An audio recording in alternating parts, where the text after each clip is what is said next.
तो इस बीच आपको बताते हैं कि आखिरकार कहां पर कितना प्रतिशत वोट हुआ है, क्योंकि इसी से आप अंदाजा लगा पाएंगे कि इस वक्त बंगाल के 152 सीटों पे जो मतदान चल रहा है उस मतदान के पैटर्न के हिसाब से आप क्या अंदाजा लगा सकते हैं। अलीपुरद्वार में 27% हुआ है, कूच बिहार में 28%, दार्जिलिंग में 27% और जलपाईगुड़ी, ये पूरा का पूरा आप पहाड़ी क्षेत्र और ऊपर का आप कह सकते हैं नॉर्थ बंगाल जो डुअर्स का इलाका पड़ता है, यहां पर आप देखिए कि लगभग अगर आप इसमें एवरेज निकालते हैं तो 25 से 26% तक यहां पर मतदान हुआ है। इसको आप अच्छा मान के चलिए, लेकिन धीरे धीरे देखिएगा ये जो मतदान का प्रतिशत है यहां पर भी बढ़ेगा। और बीजेपी के लिए तो बहुत ही अहम जगह है, क्योंकि बीजेपी ने सबसे ज्यादा सीटें 2021 में यहीं से निकाली थी। एक बार फिर से बीजेपी की कोशिश होगी कि इस इलाके में अपना दबदबा कायम करें, और खासतौर पर कूच बिहार जो ये इलाका है, क्योंकि राजवंशियों का इलाका है। अब बीच में ऐसी खबर भी आई थी कि किस तरह से राजवंशी हैं उनको साधने की कोशिश कर रही है ममता बनर्जी, लेकिन एक बार फिर से बिहार का इलाका, अलीपुरद्वार, जलपाईगुड़ी, ये आप वो क्षेत्र बता रहे हैं जहां पर बीजेपी ने पिछली बार भी जबरदस्त परफॉर्मेंस किया था। बिल्कुल सारी की सारी सीटें यहां से जीती थी। यहां का वोट परसेंटेज बता रहा है कि वोटर्स में बड़ा उत्साह है।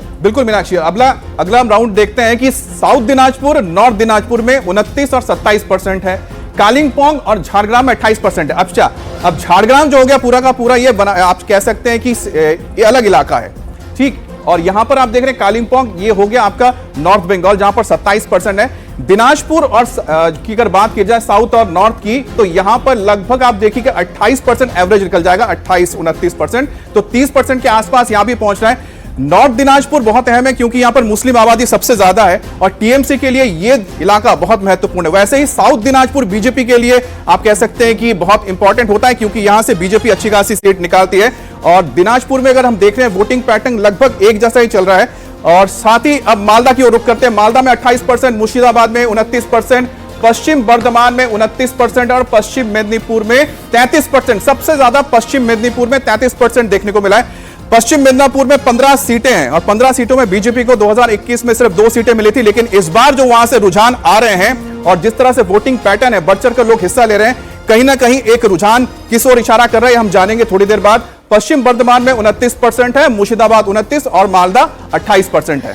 इस बार बंगाल का चुनाव बहुत बदला बदला नजर आ रहा है। पहली बार बंगाल का वोटर भी खुलकर अपनी बात रख रहा है।